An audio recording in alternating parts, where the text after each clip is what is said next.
제목 경외함이 없는 제사, 분노로 드러난 마음 본문. 창세기 4장 1절과 26절. 사랑하는 성도 여러분, 창세기 3장에서 인간은 죄로 인해 에덴 동산에서 쫓겨났습니다. 이제 창세기 4장은 죄가 인간의 삶 속에서 어떤 방식으로 나타나는지를 보여줍니다. 가인은 하나님께 제사를 드렸지만 하나님은 그의 제사를 받지 않으셨고 그로 인해 분노하고 결국 동생 아벨을 죽이는 비극으로 이어집니다. 이 사건은 단순한 형제 간의 갈등이 아니라 죄가 마음속에 뿌리를 내릴 때 어떻게 밖으로 드러나는지를 보여주는 깊은 교훈입니다. 오늘 말씀을 통해 우리의 제사 예배와 마음의 상태를 돌아보며 진정 하나님이 받으시는 산과 예배가 무엇인지를 살펴보기를 바랍니다. 1. 하나님은 예물보다 예배자의 마음을 보십니다. 가인과 아벨은 하나님께 제사를 드렸습니다. 아벨은 양의 첫 새끼와 기름을 드렸고 가인은 땅의 소산을 드렸습니다. 여호와께서 아벨과 그의 제물은 받으셨으나 가인과 그의 제물은 받지 아니하신지라. 하나님은 제물을 보시기 전에 제물을 드리는 사람을 먼저 보십니다.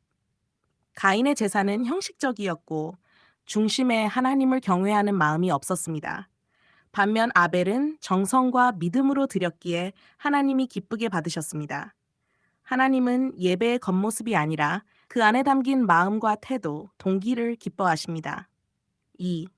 죄는 문에 엎드려 기다리며 기회를 노립니다. 6절 8절. 가인은 하나님이 자신의 제사를 받지 않자 심히 분하여 안색이 변했습니다. 하나님은 그를 책망하시며 말씀하십니다. 죄가 문에 엎드려 있느니라. 너를 원하나 너는 죄를 다스릴지니라. 죄는 언제나 우리 마음 문 앞에서 기다립니다. 기회만 되면 들어와 우리를 지배하려고 합니다. 그러나 하나님은 죄를 다스릴 책임과 능력을 인간에게 맡기셨습니다. 가인은 하나님의 경고를 무시하고 결국 아벨을 들에서 죽입니다. 죄는 마음속의 분노에서 시작하여 살인이라는 끔찍한 열매를 맺습니다. 우리의 작은 분노와 시기심을 방치하면 그것은 반드시 파괴적인 결과로 이어지게 됩니다.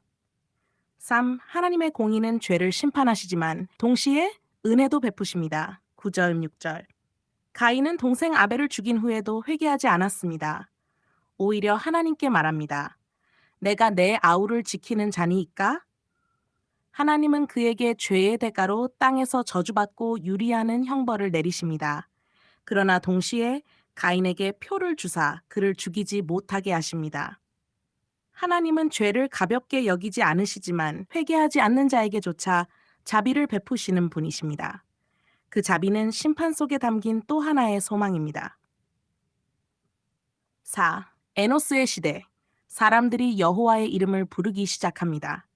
아벨이 죽고 셋이 태어나며 셋도 아들을 낳고 그의 이름을 에노스라 하였으며 그때의 사람들이 비로소 여호와의 이름을 불렀더라.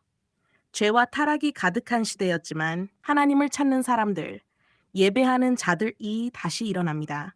이것이 하나님의 회복의 방식입니다. 세상은 점점 어두워지지만 하나님은 자신의 이름을 부르는 자들을 통하여 구원의 역사를 이어가십니다. 창세기 4장의 사건은 예수 그리스도를 통해 완전히 성취됩니다.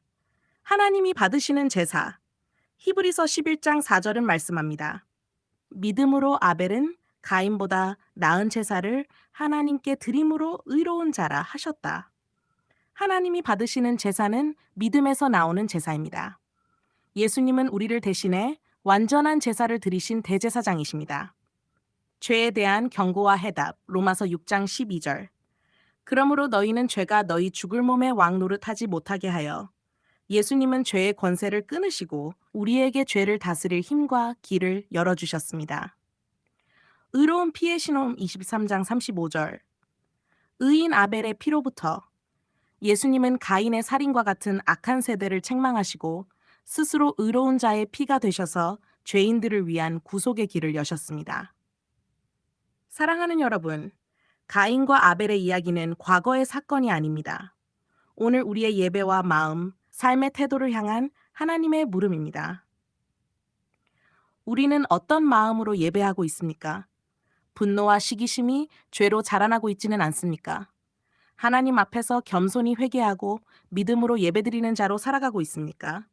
하나님은 지금도 그의 이름을 부르는 자들을 찾고 계십니다.